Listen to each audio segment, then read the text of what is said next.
Which is actually why I was kind of impressed with the Ryback in that he was hitting moves that he probably should not have been doing, and he probably got bitched out for it. Like one time he hit the jackhammer, which is Goldberg's move. I think he did it because they were chanting Goldberg at him. So he hit the jackhammer, and he kind of was like... He's got a sense of humor about it. And I'm almost certain he got yelled at.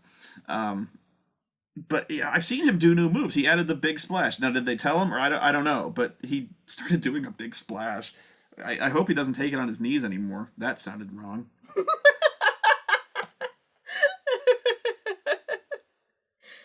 I don't want that mental image in my head. Feed me more. No. Oh yeah. Oh yeah. Protein. Protein drinks. No. Woo!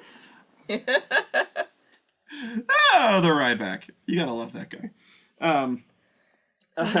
Kevin Owens and John Cena. This was where I realized that maybe I should turn the show off. Yeah, this is where...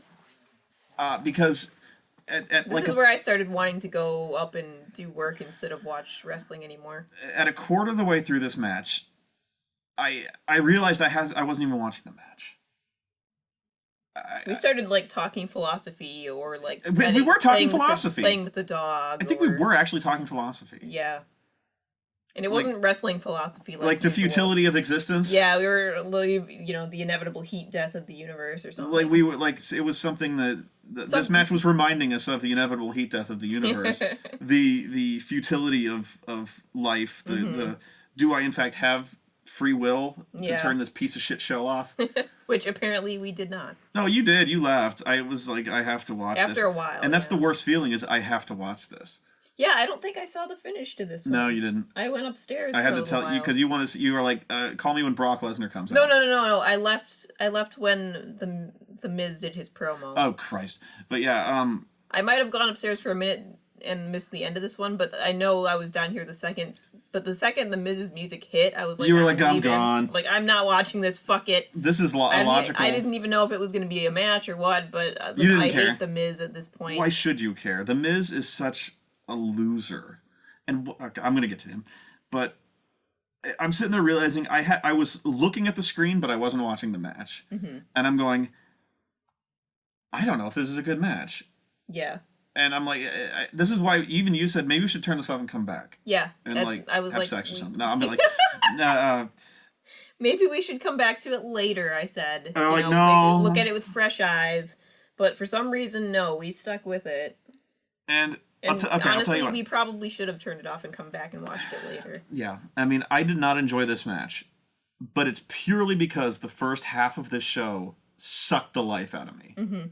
It could have been a good match. It was a good match. I will concede it was a really good match. At the end, it really picked up. Did it? I can't remember. I was so tired. But I thought both the first two matches were better. And I remember hating the booking of this match, not just the ending of it, but it got to the point where it was like a comic book where they both had cheat codes on. They were kicking out of everything. Yeah. People were busting out their best moves and they were still kicking twice. They were in full WrestleMania match mode, and to them, most of the time at WrestleMania matches, we all kick out of our finishing moves twice. And then I'll hit your finishing move, and then you kick out of that. And then somebody else finally hits their finishing move one more time, and then it'll be the pin. So yeah, this was full WrestleMania match mode, where they just kicked out of each other's finishes twice. Owens hit the Attitude Adjustment, he kicked out. Where I thought was ridiculous was Cena does an FU off of the top rope. And Owens kicked out. I couldn't believe that. And when it happened, at first I thought, I was like, oh wow, he made this really heroic kick out. He's probably going to win now. That's usually how they do it. Yeah. But no. Then after kicking out of this amazing superhero move, an FU off the top rope, which I don't think I've ever seen. It probably has happened. But not in recent memory. He fucking obliterated him with this thing. Owens hit this spectacular move. It was almost like a Michinoku driver, but he drops him neck first on his fucking knee. They called it... It has a name. I know it does. It was a psychotic fucking move that really Cena had no business taking. But, Cena kicked out of the Fisherman Buster off the middle rope. All these moves. So Owens kicks out of the top rope FU, And then he just throws him in the STF. And as I predicted, weeks ago, Owens tapped out. Yeah, I can't believe they had him tap out. And there was this awesome GIF. Way to just ruin it. There was this awesome GIF that was like a 5-second GIF that was encapsulated the entire show, where they show this mom and her little kid head to toe decked in Cena gear. And it's adorable. They're like, yay! They're so happy. Oh my god, they're so happy. And then they pull out to the two adults. The two us, basically. Us in the front row, going, both wearing Kevin Owens shirts.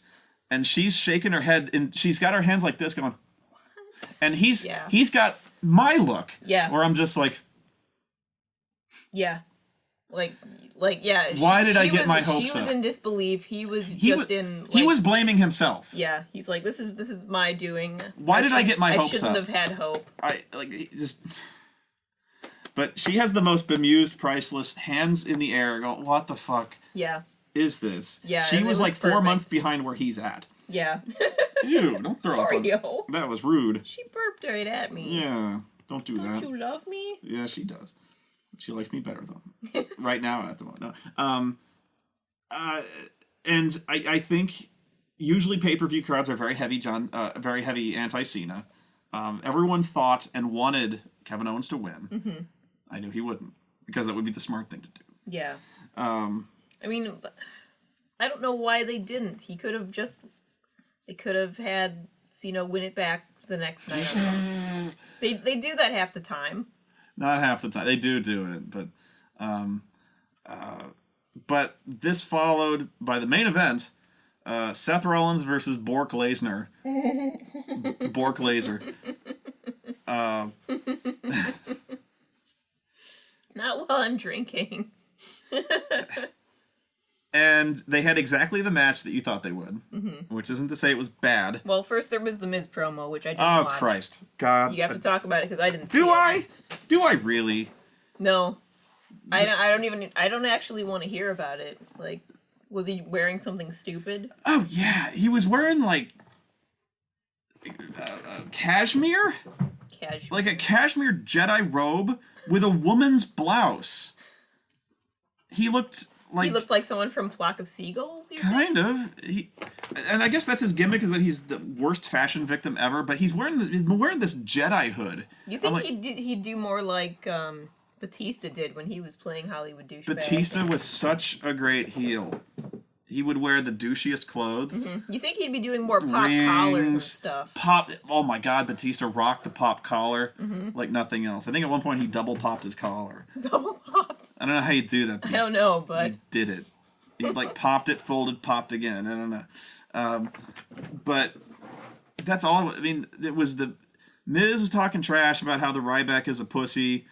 And he talked how this Big Show was a pussy, and if he is here, he'd kick his ass. And of course, the Big Show is here in his, well, it's the big polo. He was in a huge polo. Was he? Oh my god, I don't know where you get it. He wasn't dressed for wrestling. He was just in street clothes. Because the match was off. Oh, I would have sworn that they would have at least booked something in this spot. I think everyone guessed it would be the Miz and Big Show for essentially no reason. But this show ended 15 minutes early. Did it? Yeah.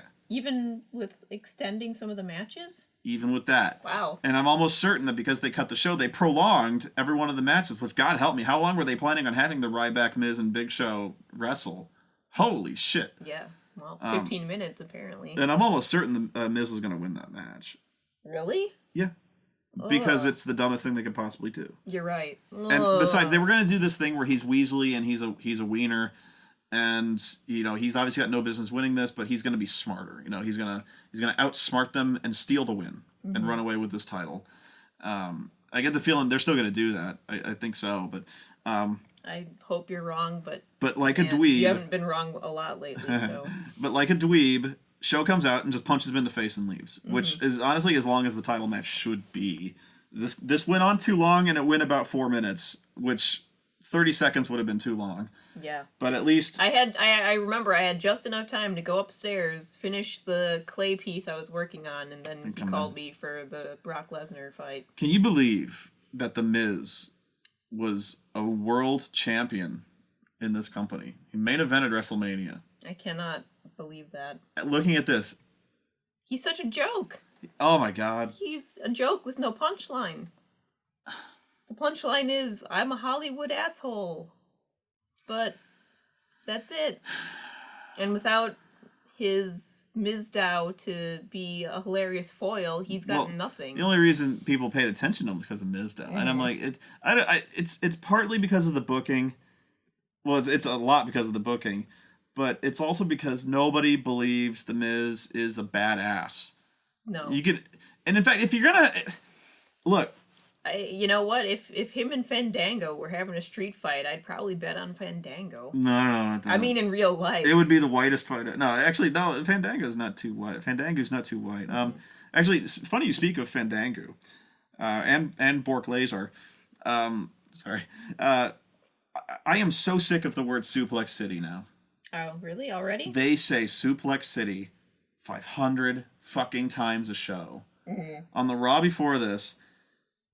Brock Lesnar's gonna take him to Suplex City, and Brock is in the ring saying Suplex City, and Heyman is in there saying Suplex City every fucking sentence. He's gonna take Seth Rollins to Suplex City, and he's gonna suplex him through Suplex City, and he's gonna drop Suplex City on him with a Suplex City.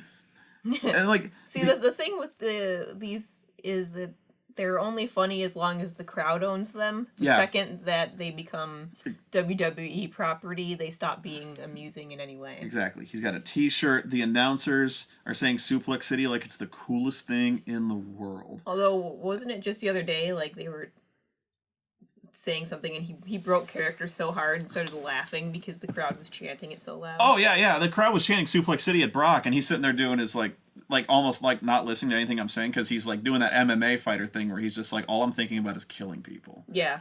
And then they start chanting Suplex City. It's just resonating off the walls, and he's just like, you guys. I like it when he laughs, because he's like, hey, yeah. He's like, Brock Lesnar is the devil incarnate. He eats whales. He eats whales. And he's just like, yeah, I did that one time. Yeah, he laughs like he's remembering a time he did that. He's not laughing with Paul or at Paul. He's just remembering the time he suplexed a moose while he was out hunting. He's just got this memory of blood and violence. And he's like, yeah. And it's just like, those were good times. I murdered that guy. Awesome. Because he's more laughing at his own awesomeness. That's why I love Brock. Brock Lesnar is the best thing going today, and of course they had him lose. Well, they had him no contest, whatever. But this is so typical of the WWE. They stumble across something awesome. Mm-hmm. That's accidentally awesome. Mm-hmm. Suplex City, which is just something he said during a match with John Cena, and it was fucking great. Because Brock Lesnar is fucking great. And they immediately made it into shirts, which, hey, it was actually a brilliant idea for a t-shirt. Mm-hmm. Putting the name of the city, every city they go to. Yeah. Being Suplex And then City. I really like the Exit F5. That was a shirt I saw. Oh, no, it was Exit F5. Yeah. There was another sign a shirt I saw online that was Suplex City, population, bitch. I was like, But when they realize something is cool, they immediately have to oversaturate it. Mm-hmm. And then oversaturate that even more. Yeah, and then it stops being cool and just starts being annoying. They start selling t-shirts. They start putting it on the TV. They start going to other shows like the Today Show. It's a hashtag. And then the worst thing they could possibly do is have the commentators start parroting it. Once the commentators start saying it, it's not funny anymore. Or I should say, the second Michael Cole says it, it's not cool anymore. Oh, no. Just like when people started, ironically, doing the Fandango dance, not realizing that people were doing the Fandango to shit on the match itself. Mm-hmm. They're like, wow, this is really cool. People must really love Fandango. It's catching on. Mm-hmm. They start pushing it on iTunes. They start showing footage of the fans outside doing the Fandango in a subway, talking about how cool it is. Everyone's doing the Fandango. Fandango is in there talking about how everyone's doing the Fandango. Mm-hmm. They start cutting to the crowd. Less and less every week, people doing this. Mm-hmm. And it's because the commentators would not shut up about it. And worse, they were laughing, doing a fake laugh about how fucking cool it is. Mm-hmm. And not only is Michael Cole thinking something is cool, the kiss of death. Byron Saxton thinking something is cool. you might as well just set it on fire. Byron Saxton thinking something is cool is like your mom thinking something is cool. Oh, come on. You'd at least maybe take a recommendation from your mom seriously. Like, this food is really good. It's awesome. Really? Okay. It's pretty good. No, but it's like your mom saying, this is totally radical, guys. Hip. It's hip. It's radical. It's bodacious. Yeah. Yeah. Byron Saxton is fucking awful. He's a really, really bad commentator. They have got to cut every one of these guys loose. Every one of them. I just stopped listening to the commentary because they all just piss me off so much. The entire interview and commentary staff has to go. All of them. Except her too. No, she's pretty good. She's pretty and she's not horrible. That's the best I can say about her. Low standards, I guess. She's not horrible. Then again, even the NXT commentators are terrible. They're fucking hideous. And Corey Graves, look, I legitimately feel terrible that Corey Graves had a career that was cut tragically short by concussions. I feel terrible about that. But he sucks on commentary. He sucks hard. And he's got a look that they don't know what to do with. He's got, I honestly think he dresses himself. I don't think they're doing it. I think he's just hipster enough that he dresses himself in those clothes. But he's terrible. He is terrible. Byron Saxton is terrible. The other guy, and that's his name, is the other guy on NXT. I don't know his fucking name. He's terrible. You're right. I don't know his name either. Jason Albert, when he was on... Lord A-Train Albert Tensai III, when he was on commentary, he was terrible. They're all bad.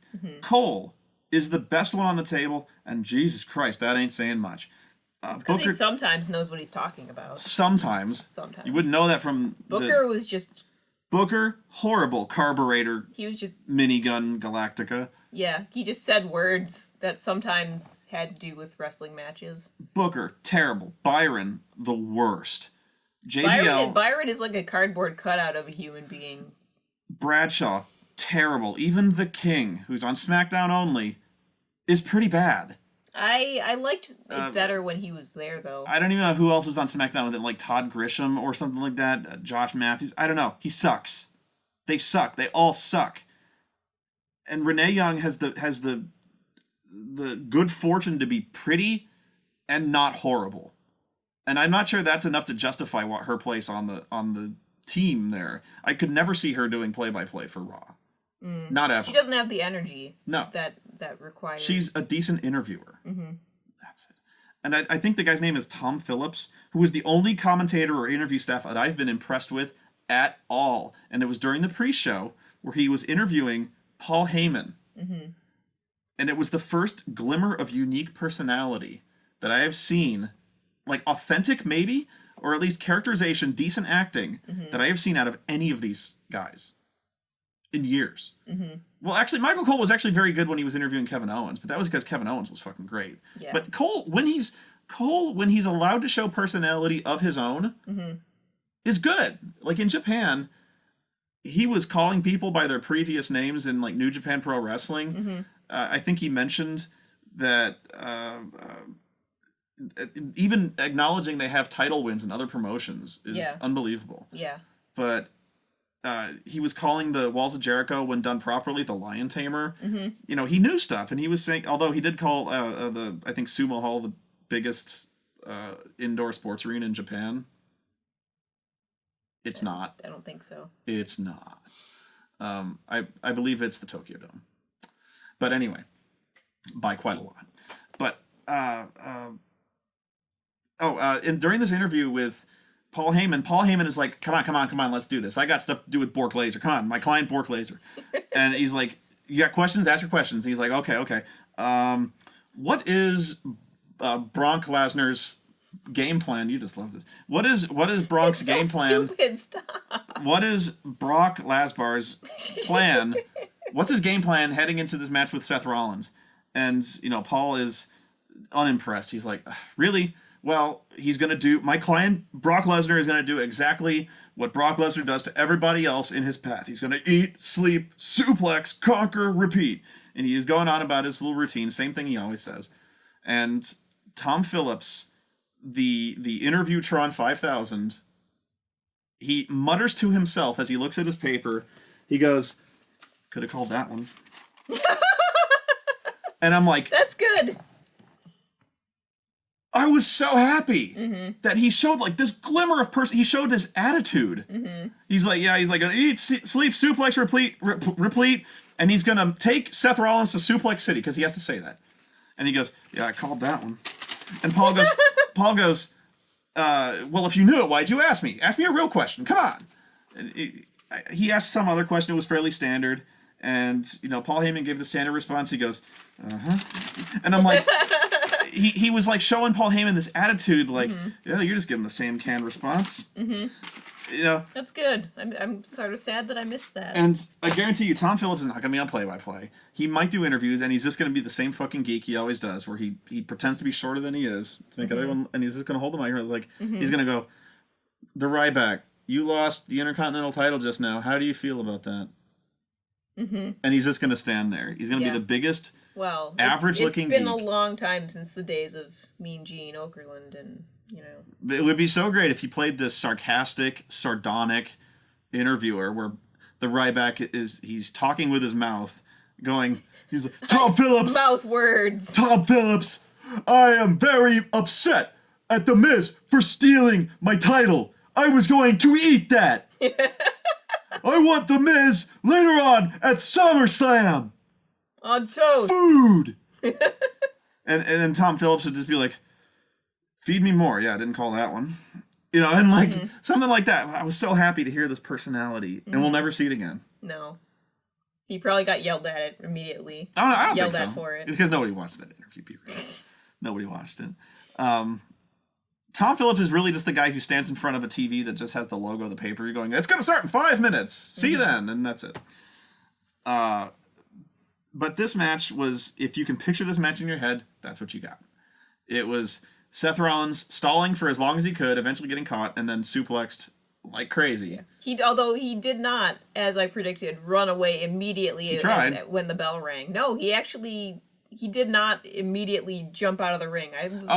The second the bell rings, he's jumping out of that ring. You figured he'd scurry. After 2 minutes, he scurried. After 2 minutes, he ran like a little dog. Which leads me to ask the question, if he's just going to run away, why didn't he just push the ref? Yeah. And get DQ'd? Why didn't he just DQ himself?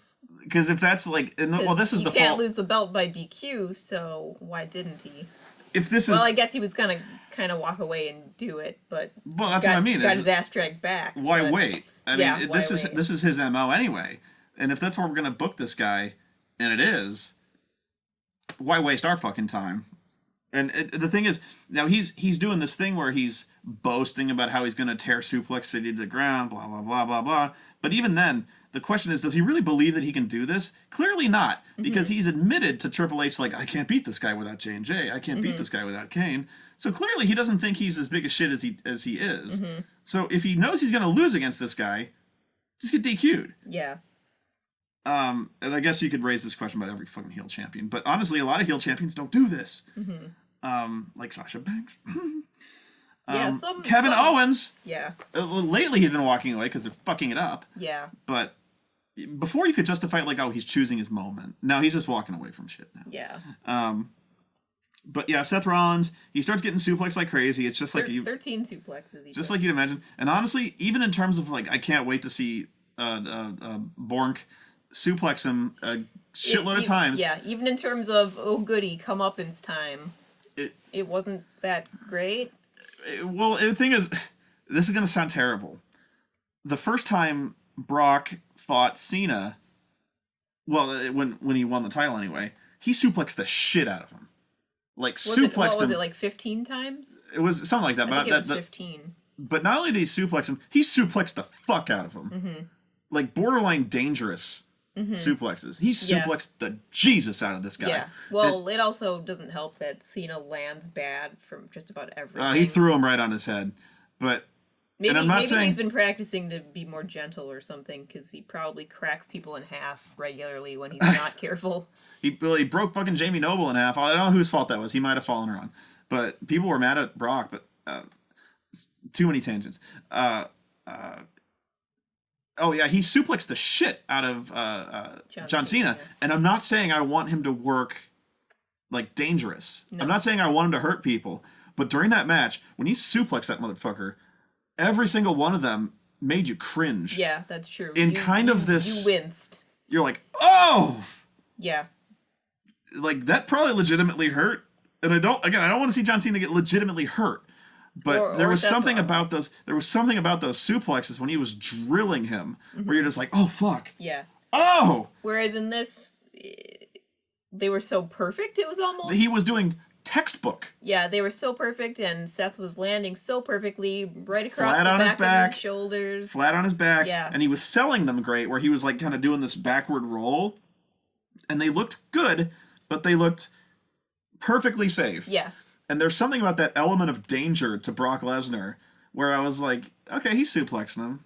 Yeah. That looked pretty cool. But it wasn't like, oh! Yeah. God! For some reason, it did not look like Seth was about to snap in half. No.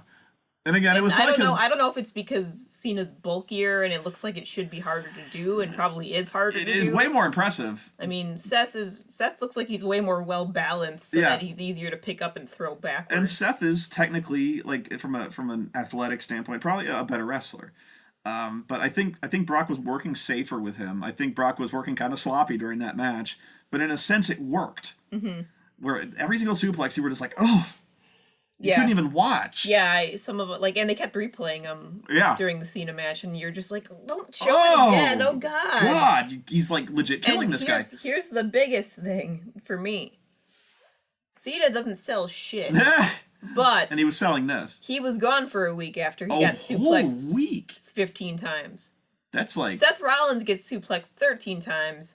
The next day he's fine. The next day he's not even limping. You notice this. He's not. There's no soreness. Nothing. Like 13 what, times. Did he just like sit in the jacuzzi and now he's fine? 13 times. Not even sore. Not rubbing his neck. Bit. Yeah. He doesn't go in there to complain to Triple H. Like maybe if he had a match that night, he goes to Triple H and he goes, I can't wrestle tonight. Are you fucking crazy? I got suplexed on my head 13 fucking times. Did you see what happened? You saw what happened. I got my ass kicked. I rolled out of the ring and crawled back to the locker room. But no, he goes into the room, all smiles, virtually doing a jig. Yeah. Going, not only am I going out there, I'm going to go out there and boast to everybody. Like that I still have. We haven't even gotten to the end of the match yet. It doesn't mean, nothing means anything. Yeah. And even John Cena, the reason I didn't like the match against Kevin Owens was because they were kicking out of everything. At one point, Cena kicked out of a point blank shot with a bazooka. Then Cena leaped in a tank and shot Kevin Owens in the face with a 500 millimeter shell. Mm-hmm. Then Cena called in an orbital strike. Then there was a Hadoken. And then Kevin Owens hit the Omni Slash. Yeah. And then Cena hit Knights of the Round. And Owens still kicked out. But then he did a quadricast of Knights of the Round. Yeah, it was like watching a Dragon Ball Z episode, basically. It was way faster moving, but there was like, ah! You know, yeah. The no-selling was ridiculous. And of course, Cena's fine. Oh, yeah. Cena's fine this week. I expected Cena to be fine. I expected Seth to play it up for all he was worth. Yeah, you'd think he'd come there in a neck brace. When he struts out all jauntily happy and... You'd think he'd come out with a neck brace going, I've got a note from my doctor, and that's always brilliant when a heel comes out with a note from his doctor. I can't. So I will be holding on to my title and not having to defend it from anyone or anything. But no, he just comes out all happy. Yeah. Yep, I totally won that match, you guys. Yep, I kicked his ass. Well, actually, no, he was willing to acknowledge that he lost by disqualification, but he's like, it doesn't matter as long as I'm the champion. Yeah, although I think, again, we're skipping ahead. We're on Raw now instead of... Okay, well, my point is, this match was fun, but it wasn't anywhere near the level, and even they were promising, like, this is going to be an ass-kicking of epic proportions, because he's like, Brock didn't disrespect John Cena, and he kicked his ass that hard. Yeah. Brock hates you, Seth Rollins. Uh-huh. Think of what he's going to do. And he just kind of gingerly threw him around a little bit. Well, and even had he destroyed him, there wasn't the same feeling of... Yeah, he's getting destroyed.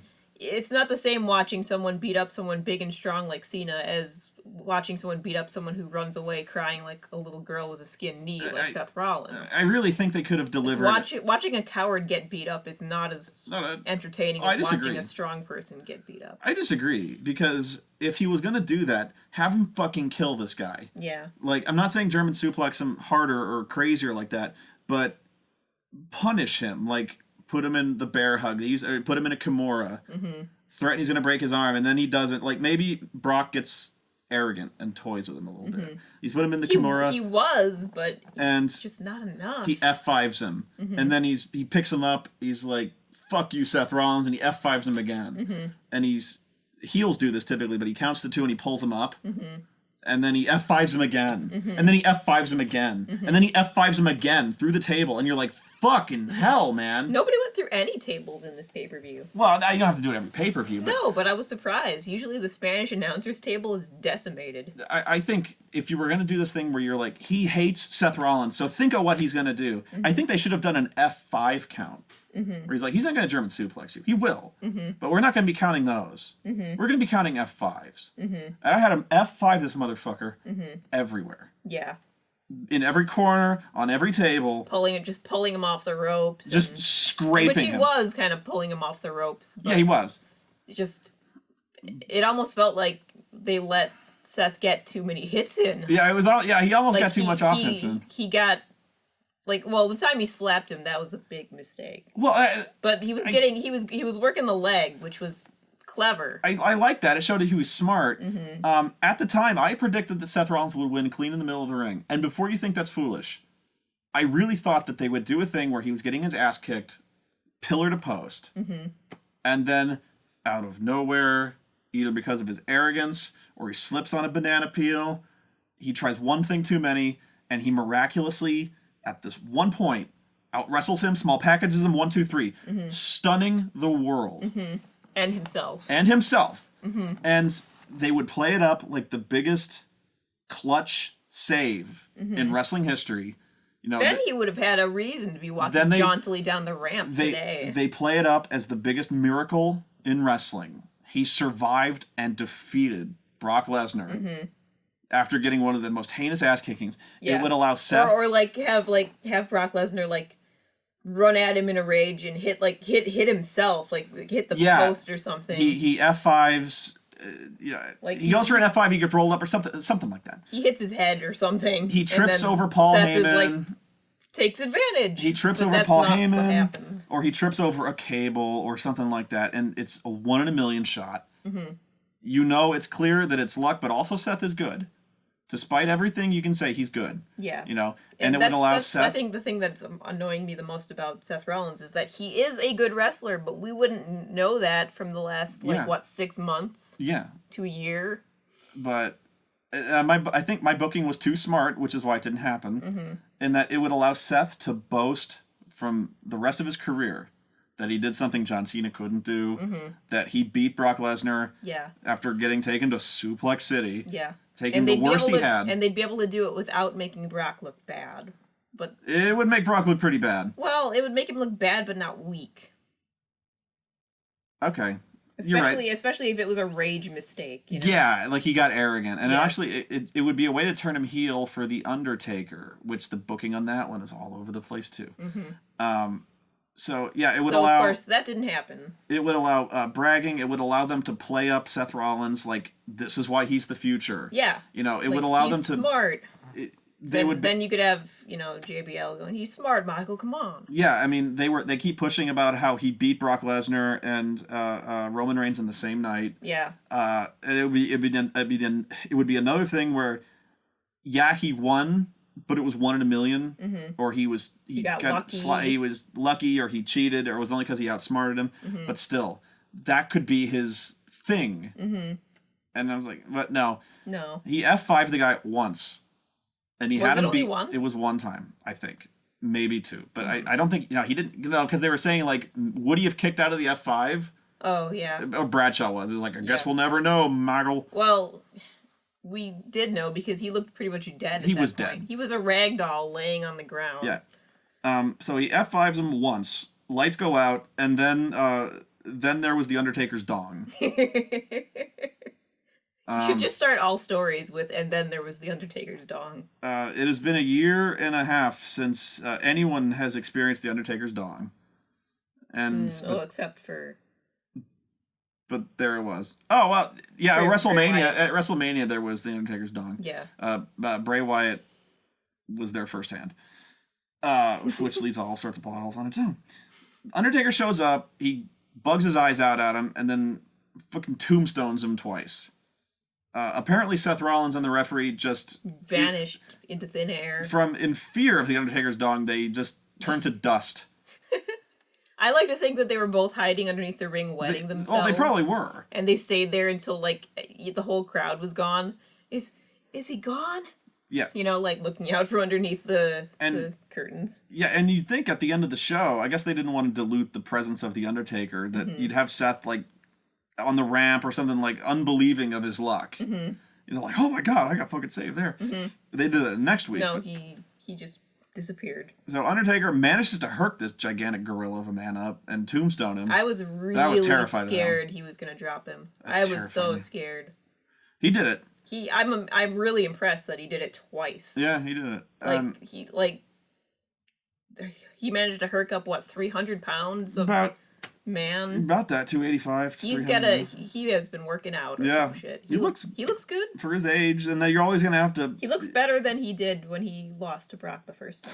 Well, that's a low bar. He looked like shit. He looked bad when he lost to Brock. And it's not just because of the concussion. Before he walked in the ring, he looked even before fucking ancient. He still looks ancient, but he looks like he's really been hitting the arms. Yeah.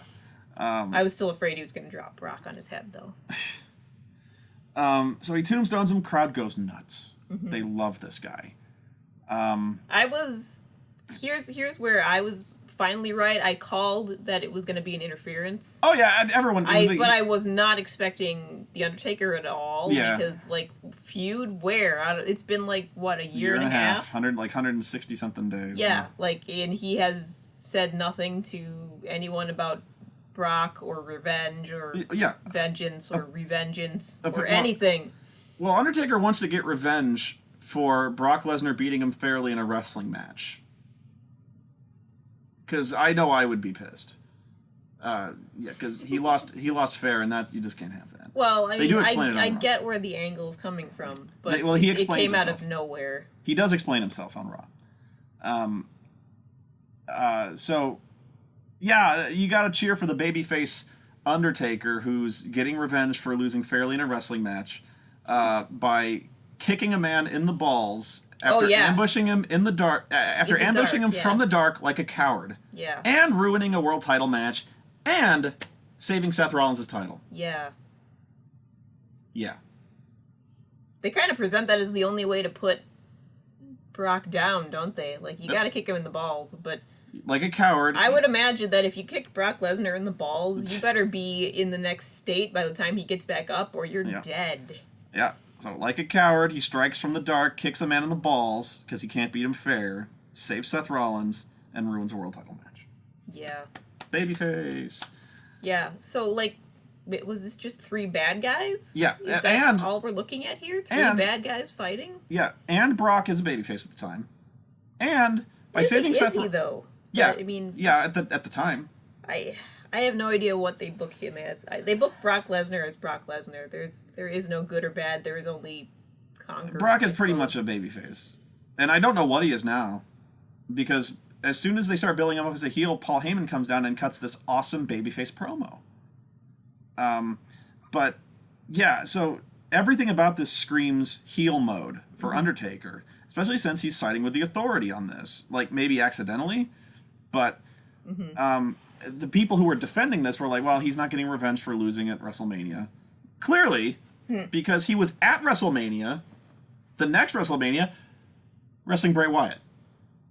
So I guess only now he's decided to be angry about this. Yeah, well... Even though Brock was at WrestleMania, wrestling for the world title, something he could have easily fucked him over on.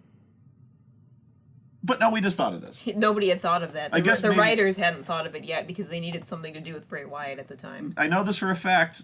With old age comes memory loss. So maybe he just forgot he about just it. now remembered. Oh. And Come on. I think he's younger than my dad. Now, at the beginning of Raw, he explains himself. And here's his reasoning. You're going to love this. He says that all streaks are made to be broken, and he lost. And he was willing to accept that. But then you had to go keep bragging about it. Week after week, you started boasting about it, mentioning that how you beat the streak, just you would not shut up about it. So, now, The Undertaker is an insecure coward who can't take a good ribbing. Even though beating the streak is legitimately probably the greatest accomplishment that anyone short of winning the world title could have possibly achieved at WrestleMania. Yeah, I would brag about it week after week too. Grow up. This is... Now, people were justifying this before this, saying that, well, maybe he showed up because Brock broke his brother's ankle on Raw. He dropped stairs on it and broke his ankle. And I'm like, if that's the case, weren't you the one who's saying that if that's the case, wouldn't you love to see them on the same team dressed in office gear? No, I wasn't the one who said. One of my followers, or maybe your followers on Twitter, they both should wear slacks. Said they should both wear slacks and be like the corporate brothers. And... Yeah, they used to be called the Brothers of Destruction when they were on the same team, and they should reform them and call them like the Brothers of Middle Management. Yeah, the Brothers of Middle Management. And I said that if they did that, I would press the history eraser button. I would be fascinated, and I would love to see the brothers of... I'd be fascinated yet horrified. The brothers of Middle Management face the New Day. I keep saying that Kane should keep his theme music, but instead of flames on the screen, it should be showing him, like... doing copies. Stapling papers together, filling things out in triplicate, and things like that. He's in front of a copy machine. He's in front of a copy machine. And flames shoot out the sides of it. He's waiting at the coffee machine. Yeah. He's licking envelopes. And, but this all intense fucking Kane music. Is playing in the background. The Hellfire and Brimstone. Like, I don't know, something happens that annoys him. Like he's out of staples. He looks in there, and then all of a sudden the wall behind him explodes into flames. He's like, ah! Yeah. I could book these guys so much better. And no. Then... That's pretty much it. That was it. That was it for that show. I'll recap Raw very briefly. This was actually a pretty good show. The Raw was a pretty good show. I missed the first half. I was, again, working. Even though I'm not feeling the Undertaker Brock Lesnar, which is on at SummerSlam. Not feeling that one. I just...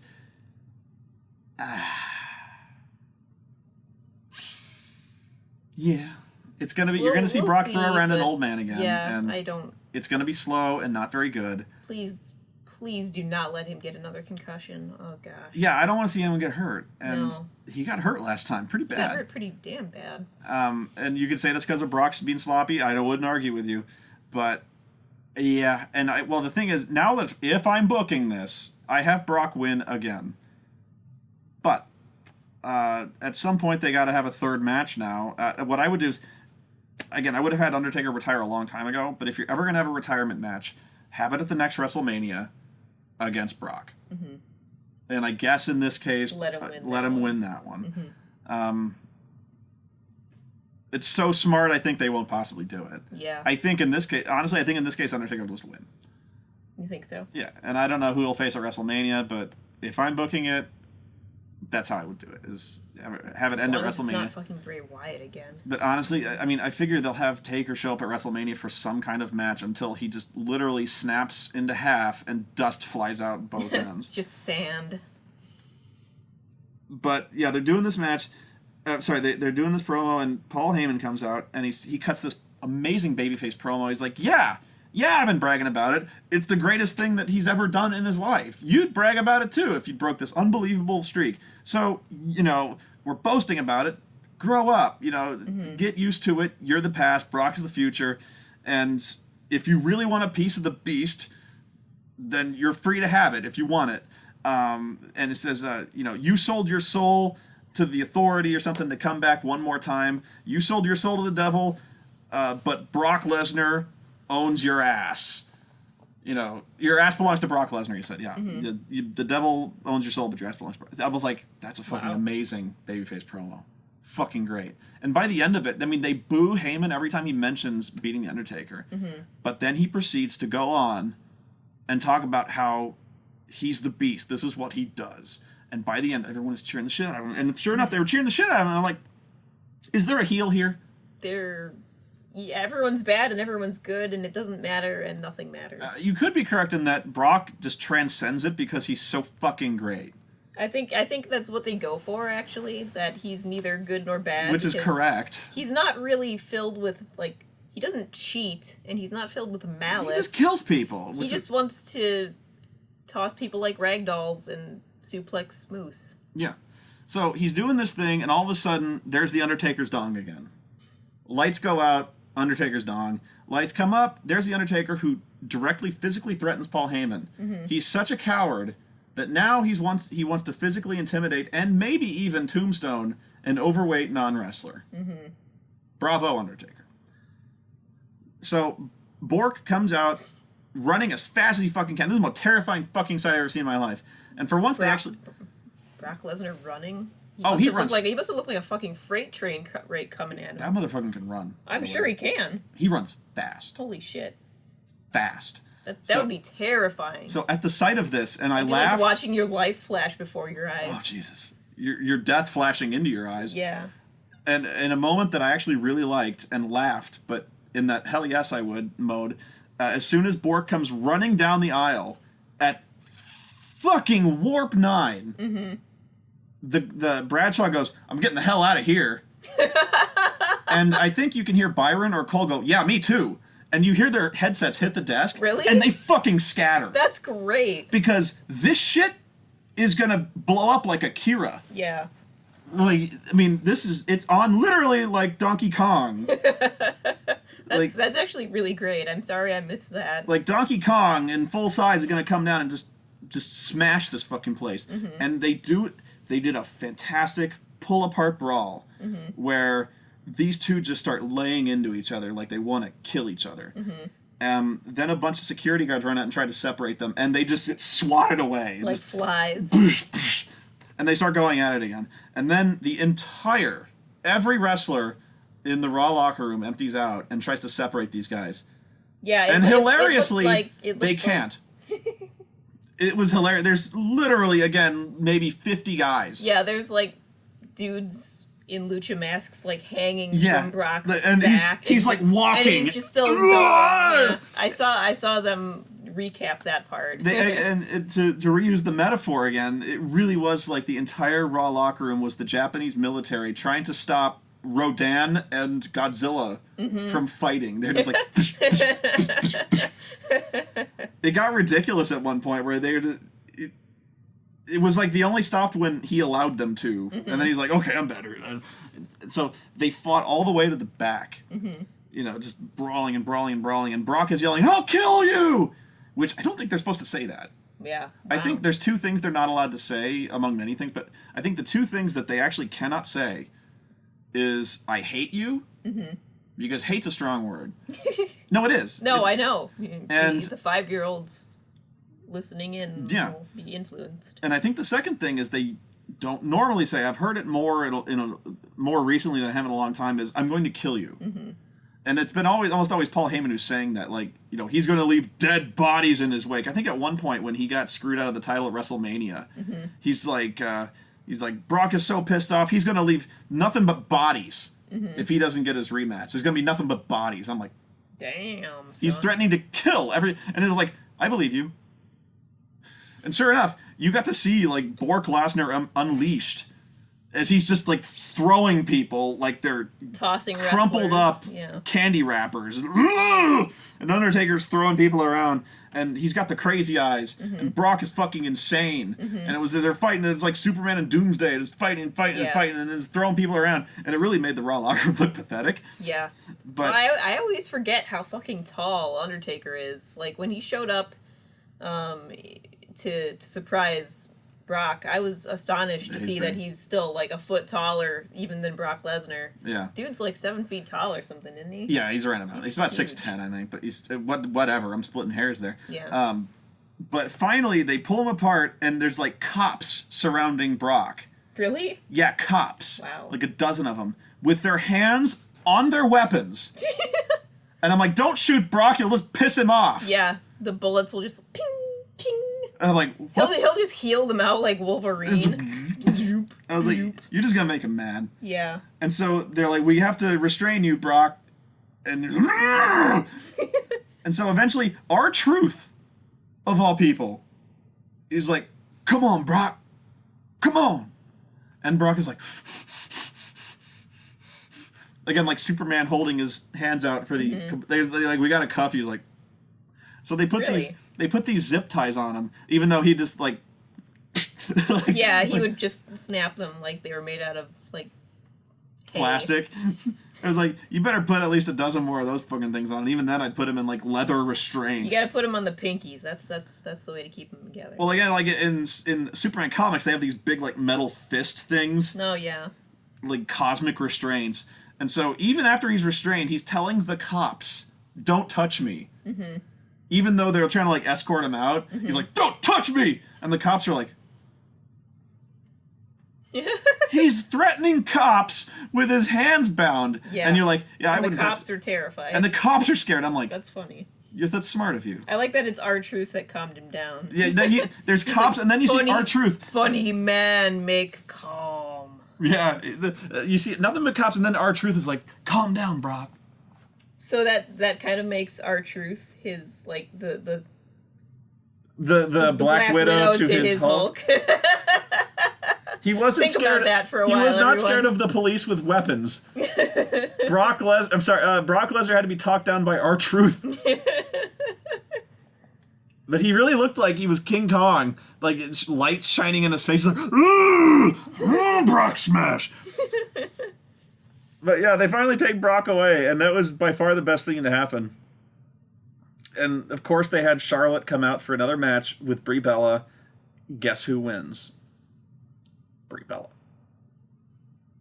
In real life, she'd get snapped in half. I'm sorry, was it Brie or Nikki? It was Sasha Banks. Wait, no, what was... I can't even remember what happened now. Which match was this? Charlotte. It was Charlotte versus Brie. No, Charlotte won. Charlotte won. I'm sorry. Didn't she? Charlotte tapped her out with the figure... Yeah, she tapped her out with the figure 8. I didn't see this one. Yeah, it was the Divas match tonight. Paige lost, didn't she? Now I'm getting confused. I can't even remember what happened. Because I only saw half the show, so now I don't remember. I can't even remember what happened. I don't think that's... I remember being completely unimpressed. No, because remember all the Bellas were on commentary. But that was before. There was a match before where Brie was having a match with Charlotte. There was? Yeah, Charlotte won that match with the figure 8. There were 2 women's matches tonight? I don't remember. Yeah. Oh, and Paige lost hers, didn't she? Yeah. Yeah, because Paige is a loser. Yeah. Team Paige lost. But yeah, the match before that, Charlotte beat Brie Bella with the figure 8. An hour later, is Brie selling this? No. The women never sell anything. Because the figure 8 doesn't... Well, Brie is... Like, only during matches do they sell. Afterwards, everybody's always fine. The Bellas are terrible to begin with, so expecting Brie Bella... I don't know what I was expecting there, but of course... And The Miz... By the way, the only guy selling the beating from the pay-per-view the night before was The Miz. He's like, you've got a match against the Big Show, and The Miz goes, oh man, my face still hurts. Because he got punched in the fucking face. Mm-hmm. Punched in the face. Seth Rollins suplex 13. I'm happy. He's fine, yeah. John Cena goes through one of the most arduous matches in his career. Although, by the way, it's not a good sign when the commentators start openly questioning, does this match have a time limit? Yeah. How long have they gone on? Does this have a time limit? Yeah, that's a bad sign. You wanting this match to end soon? Mm-hmm. Not that good, is it? Now, I don't know if they were trying to just be complimentary. Like, wow, this has gone on a long time and it's great. No, it sounded to me like they were complaining. Right? Yeah, it sounded... Like, even if they didn't mean it to, it sounded like it. Yeah, like, how much longer is this going to go on? Is there a time limit? I'm like... Well, clearly you have somewhere to be. You know, Then what? Well, the thing is, they ought to bring time limits back. They used to announce Did they have time limits? They used to. Really? They don't now. But they used to go, this match is scheduled for one fall with a 20-minute time limit. Or some even would go 60-minute time limit. They never went that long. No. But they would always announce that they never went to a draw. But honestly, they should bring it back. And then as soon as they bring it back, not actually do a draw for a long time. Because I think TNA did this thing where they actually announced the time limit for the first time in forever. And you knew right away they were going to a draw. And they did. So they need to start announcing time limits again. And then do not go for a draw for like 8 months. And then finally, you can have someone like Seth Rollins getting his ass kicked and then get saved by the bell, by the time limit. That would be another way to save, another finish that beats disqualifications or countouts. Or interferences. And honestly, it would have been a really good third match for Cena and Owens. Their supposed rubber match goes to a draw.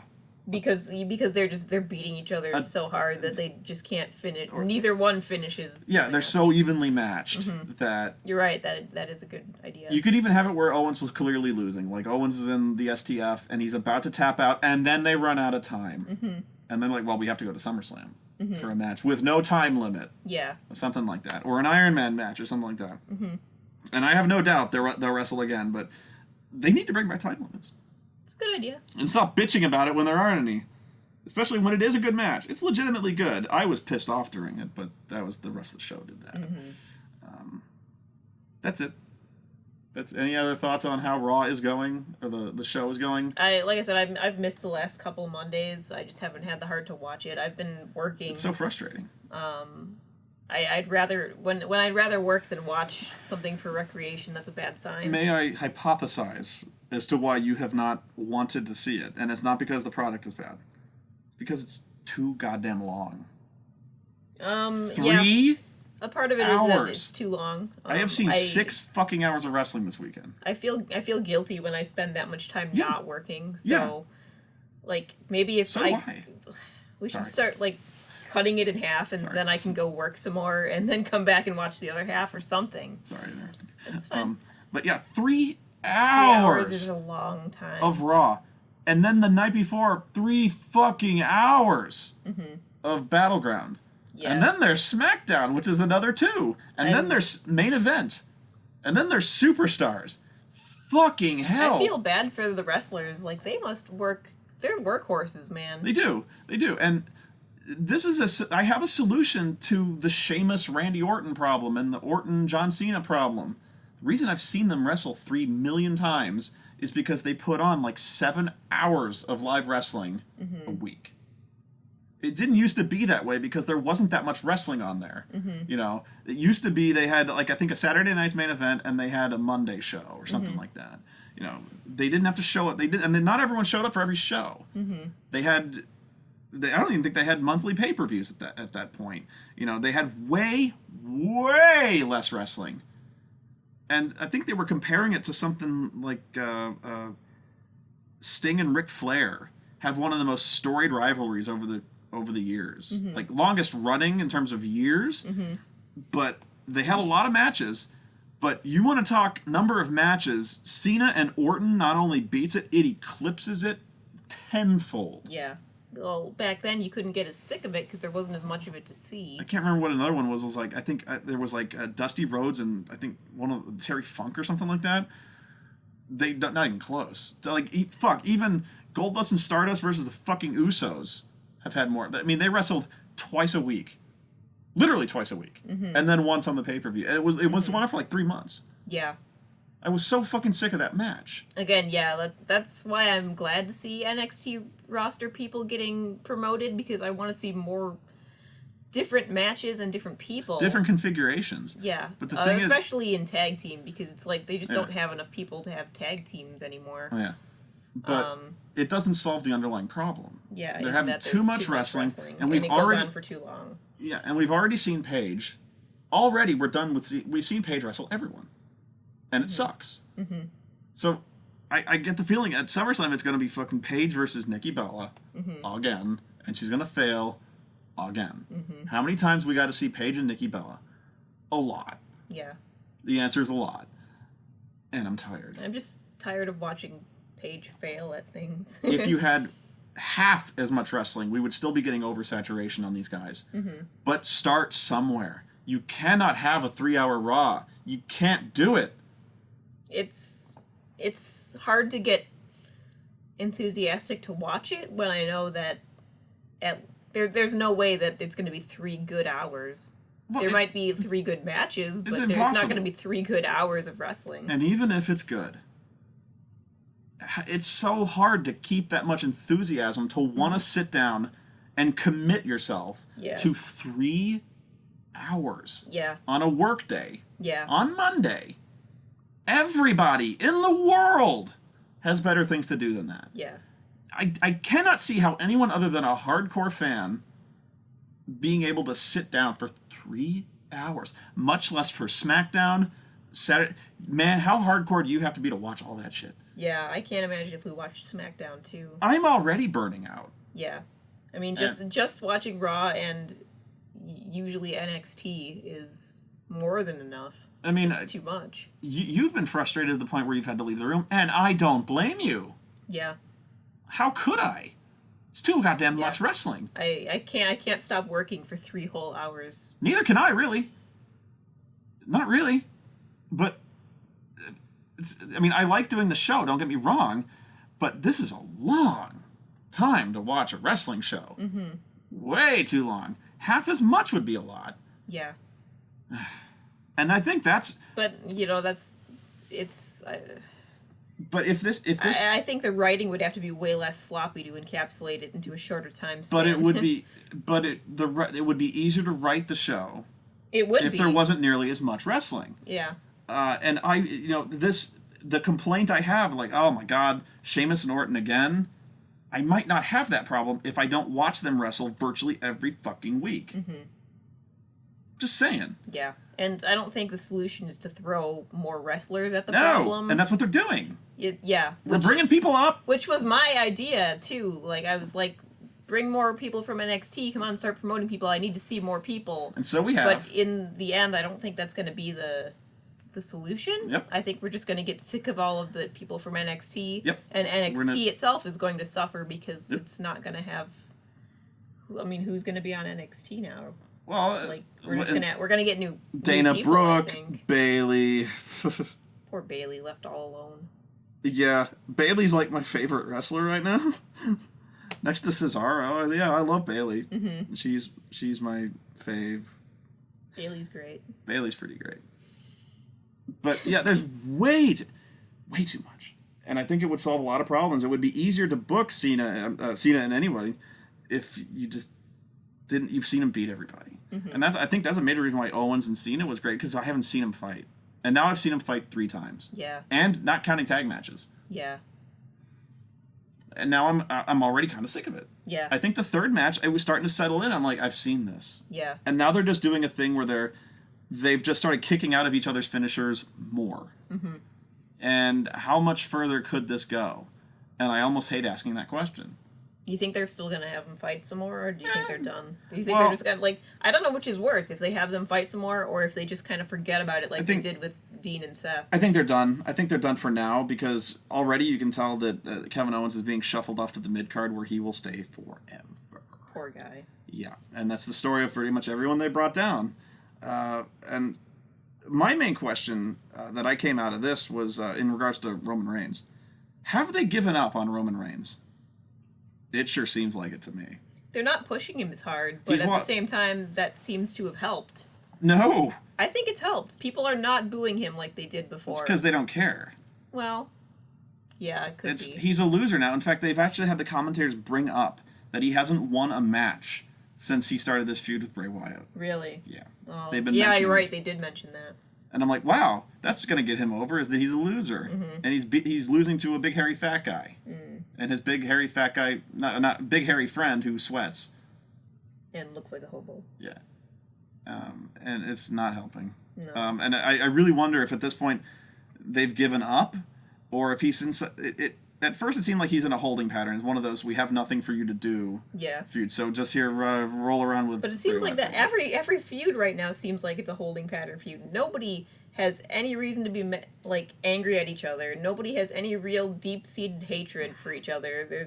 And they just keep like rotating. Like Undertaker's mad. He came back from they're hell. like they're drawing Scrabble tiles out to see who is feuding next. Taker's mad because he came back from hell because Paul Heyman and Brock were making fun of him. They were bragging too much. They were bragging about him, and you took my name in vain. Yeah, and that is all the reason you need for them to have a massive pull apart brawl where literally 50 men could not keep them separate. Yeah, well, that's you know what, that one makes at least more sense than Bray Wyatt and Roman Reigns.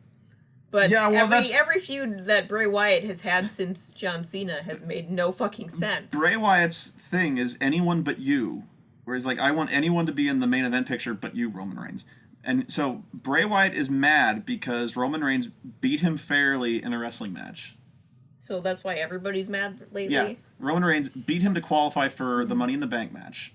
And so Bray showed up later and screwed him out of the match because anybody but you, Roman. They have to think of something better. And just anything. At least Bray Wyatt, when he has that justification, is a heel. Mm-hmm. I don't know what Undertaker's doing. I guess they're just doing it because both transcend heel and babyface, but they're going to cheer both guys, or they're going to be confused. Yeah, I don't know who to cheer for, honestly.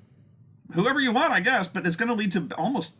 It could easily lead to. No matter who wins, I'm going to feel disappointed. Yeah, I mean, well, the thing is, it could easily lead to just weird silence when they don't know who to cheer. They just shut up, and that's when it gets really awkward. Yeah.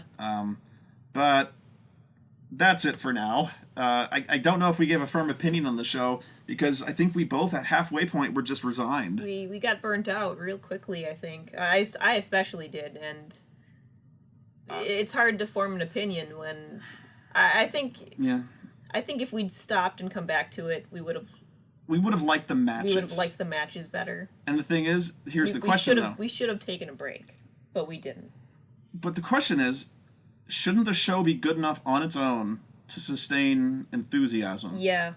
And so that's why I kept watching. I was like, I don't want to stop, because if this was live, I would sit there and watch it. Here's the real question. Were we tired by this show alone, or by the months and months of Raw and everything else? There's going to be that's... So now we're getting into, like, chicken and egg. See, I don't think so. In this case, I don't think so, because my weariness... I was enthusiastic for the show in the sense I thought the matches would be good. Mm-hmm. But the thing is, by the time the matches got really, really good, I was toast. Mm-hmm. I knew the booking would be bad, so there was a resignation there. But it wasn't... I was looking forward to the show. But the only thing that kept me going was the fact the New Day match was really good. Mm-hmm. And they're always really good. And then what killed me was the fucking primetime players won again.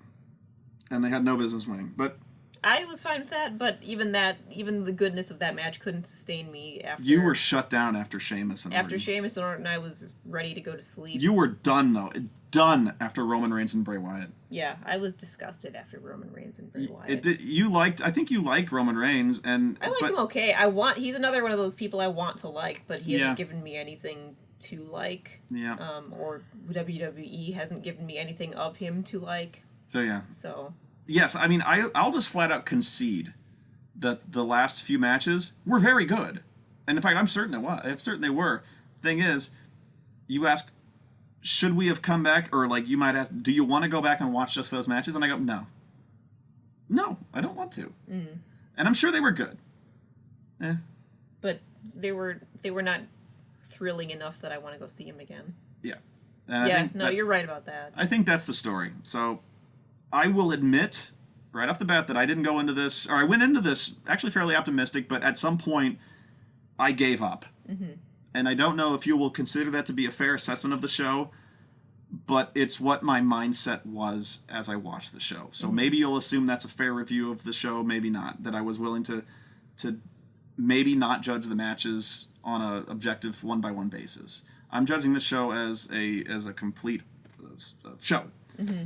And I just know at some point I was done. Yeah. And it didn't matter. It shut me down, and nothing that they could do was able to rekindle my enthusiasm. Sometimes a match will be good enough that the people will perk up. Mm-hmm. And it's usually almost always the Brock Lesnar match or a John Cena match at the end. Where they're like, that was so good that people will actually kind of incorrectly state that the show was awesome, even though it was a one-match show. And I think even the match, maybe the Rumble, one of those shows that was recently where the people liked the end so much that they were willing to forgive the entire rest of the show. And I was taking the show as a whole. Mm-hmm. You know, and this was not a good show. End match was great, but yeah. But so sometimes a match can redeem it, and I did not experience that match. Yeah. And I just walked away. I was hoping for it, and then I just got tired, and my hope died, and that was it. And I just walked away from that frustrated, especially since they ruined a pay-per-view main event with not even a disqualification. They announced it later as a disqualification, but I'm like, there was another fuck finish to another Seth Rollins match. Mm-hmm. Fuck it. You know, and yeah. I'm just getting tired of seeing Seth Rollins' smug asshole face. I'm so done with him as champion. They really got to do something else. Yeah. I get a bad feeling what they're going to do is they're going to have Cena fight Seth Rollins in a title unification match. Yeah. I didn't think so. I was like, he called it today. He was like, it's gonna be Cena and Seth Rollins, and I'm like, what? No, they've got nothing to do with each other. There were no more worlds to conquer for the U.S. title match. They intersected, and I'm like, oh, god damn it, wrong again. But I get the feeling that they're gonna unify the titles one way or the other, and it doesn't matter who wins. I think Cena will win, but I figure Sheamus is gonna come. I never like predicting Money in the Bank cash-ins, but I get the feeling Sheamus picks the bones of the two beat-up guys at the end and wins the title. And the reason I say Cena will win that is because I figure they're going to get him another title reign, however short, as microscopically short as it would end up being, specifically to get him one closer to tying Ric Flair's number of championship wins. And I'm not sure if he's going to tie it with this win or he'll be just one under, but he's close. So they really, I think, desperately want John Cena to at least tie, if not eclipse, Ric Flair's championship win record. So I think they'll have him win and keep it for 20 seconds. So it technically counts. Sure. But there goes me being pessimistic again, and it's almost too smart an idea, in my opinion. It's almost too smart that it won't actually happen. Now that you've spoken it won't happen. Now that I think it'd be really brilliant to do. And honestly, before you start rolling your eyes about John Cena being champion again, I would take him any day over from Seth Rollins. The way Seth Rollins is being booked. I'm so bored with him. Yeah. But I would really... He can stay a heel. I am perfectly fine. He plays a good heel. But you know what? That's a dream beyond any hope I could have. It's fine. Keep him as a heel. He plays a good asshole. He's great at being smarmy. But at least give him a backbone. I want to see him fight. He's a good wrestler. He's an athletic wrestler. He's just a weasel. I just want to watch a good match with him in it, with him not running away or crying or getting saved by J&J or Kane. Keep dreaming, babe. Keep dreaming. And you don't stop believing, even if we've given up. But you guys have a good night, and I hope you enjoyed. Bye.